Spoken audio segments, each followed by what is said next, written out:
আসসালামু আলাইকুম এভরিওয়ান, কেমন আছেন সবাই? আশা করি সবাই অনেক ভালো আছেন। আল্লাহ তাআলার অশেষ রহমতে আমিও ভালো আছি। লাইফস্টাইল অফ আফরোজা চ্যানেলে আপনাদের সবাইকে স্বাগতম। কাছে দূরে, দেশ ও দেশের বাইরে যে যেখান থেকে বসে আজকের ভিডিওটি দেখছেন সবাইকে জানাই অসংখ্য অসংখ্য ধন্যবাদ। এই মুহূর্তে যারা আমার ভিডিওটি দেখা শুরু করেছেন প্লিজ মনে করে একটি লাইক দিয়ে শুরু করবেন। তো অসুস্থতার কারণে কন্টিনিউ কোনো ভিডিও দিতে পারি নাই, আর অসুস্থতার কারণে কোনো কাজই ঠিকমতো করে উঠতে পারিনি। কোনো কিছুই না, নিজে চলার অবস্থাও ছিল না।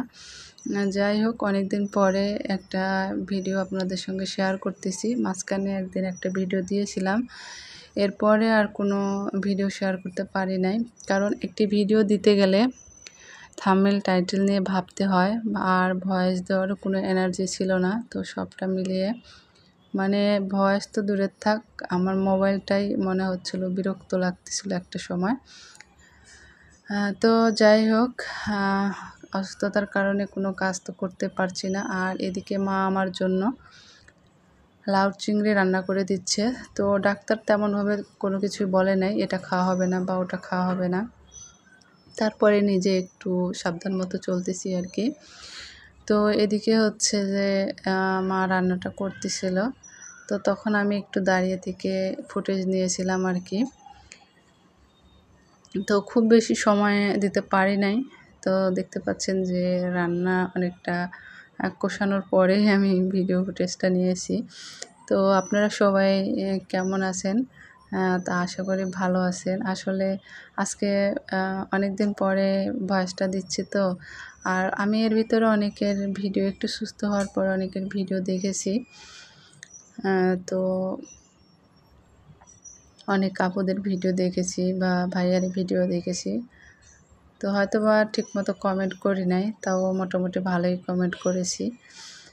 তো এদিকে তো লাউ চিংড়িটা রান্না করতেছে, আর আমার সব ঠান্ডা ঠান্ডা খাবারটাই বেশি খেতে ইচ্ছে করছিল, মনে হচ্ছিল ভালো লাগবে আর কি। যদিও আমি কিছুদিন কোনো খাবারই খাই নাই, একদম শুধু মাড়ি ভাত, স্যালাইন আর হচ্ছে ডাবের পানি আর এরকম ধরনেরই খাবার খাইছি আর কি। তো কয়েকদিন পরে কিন্তু এরকম খাবার খাচ্ছি। তো মা বলছিল যে খাবার খেতে হবে, খাবার খেলে তবে শরীরে শক্তি আসবে। তো এই জন্য হচ্ছে, আর আমি তো কোনো বাজার করতে পারি নাই, তো বড় আপা এই বাজারগুলো করে দিয়ে গেছিলো, মানে সবজি বাজার আর কি। সবজি তো ওইভাবে আসলে বেশি দিন ফ্রিজে থাকলে খাওয়া যায় না, আর মাছ টাছ ফ্রিজেই ছিল।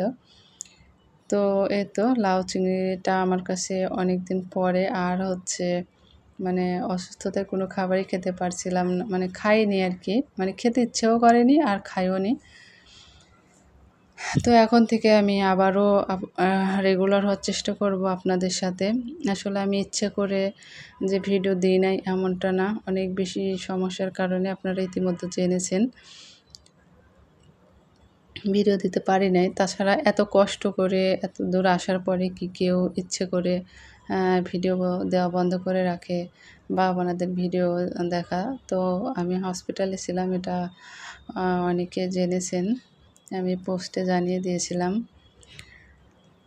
তো এই তো ভালো করে ভিডিওটা নিতে পারি নাই, মোটামুটি জানিয়েছি। আর একদিন 4 মিনিটের ভিডিও শেয়ার করেছিলাম এর মধ্যে, তারপরে ভেবেছিলাম ভিডিও দিতে পারবো, কিন্তু তারপরে কিন্তু আমি আবারও অনেকটা অসুস্থ হয়ে যাই, কারণ শরীর অনেকটাই দুর্বল, অত বেশি মানে কাজকাম কিছু করতে পারছি না। তাই মা এসে 2-3 দিন ছিল। তো যখন এই ভিডিওটা করেছিলাম, ভিডিওটা করার কিছুক্ষণ পরে এসে কিন্তু আমি কখন বিছানায় এসে ঘুমিয়ে গেছি আমি নিজেও জানি না, এতটাই দুর্বল ছিলাম।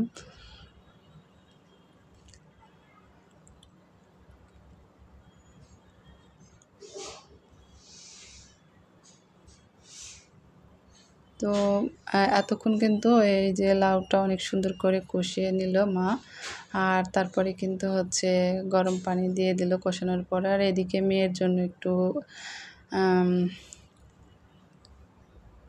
বোয়াল মাছ রান্না করছিল, মানে বোয়াল মাছের আগে আমি কষিয়ে রান্না করে দিয়েছিলাম। তো ভাবলাম যে একটু ভেজে রান্না করে দিক। মা বলল কষিয়ে রান্না করার কথা, আমি বললাম ভেজে রান্নার করার কথা, কারণ কয়েকদিন আগে মানে এভাবে খাওয়াইছিলাম আর কি। আর মেয়ের জন্য আরেকটা, মানে এটা করার কারণ আপনারা সবাই জানেন যে মেয়ের হচ্ছে অ্যালার্জির প্রবলেম আছে, যার কারণে আর কি হচ্ছে যেহেতু লাউ চিংড়ি রান্না করা হচ্ছে, এই কারণে ওর জন্য আলাদা করে মা রান্না করে নিল।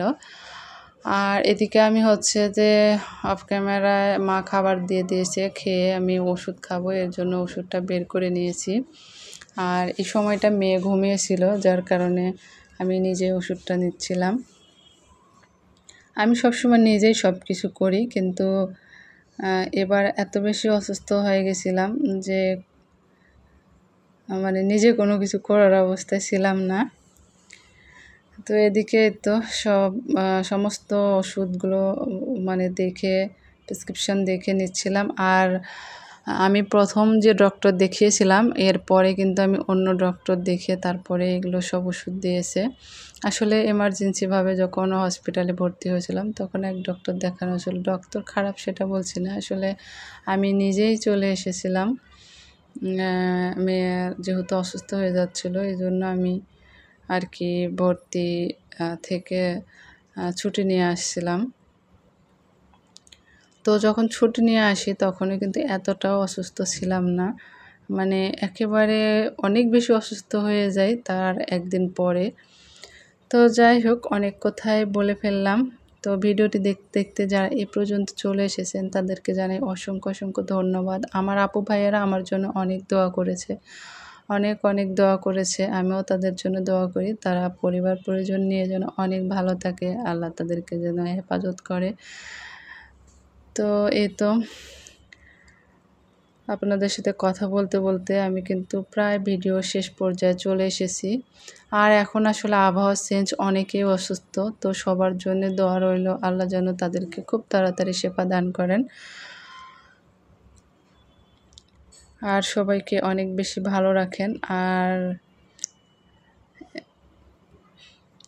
আসলে কয়েকদিন পরে ভয়েস দিচ্ছি, তো কি বলছি না বলছি বা আদৌ ঠিক করে কথা বলতে পারছি কিনা সেটাও বুঝতে পারছি না। তো ভিডিওতে যদি ভুল ত্রুটি হয়ে থাকে তাহলে অবশ্যই ক্ষমা সুন্দর দৃষ্টিতে দেখবেন। আর এই তো আমি একদম ভিডিও শেষ পর্যায়ে চলে এসেছি। আসলে এখানে অনেক রকম ওষুধ দিয়েছে, অ্যান্টিবায়োটিক ওষুধও দিয়েছে। তো অ্যান্টিবায়োটিক ওষুধ খেলেও কিন্তু শরীর অনেকটা মানে দুর্বল হয়। তো সবাই ভালো থাকবেন, সুস্থ থাকবেন। আল্লাহ হাফেজ।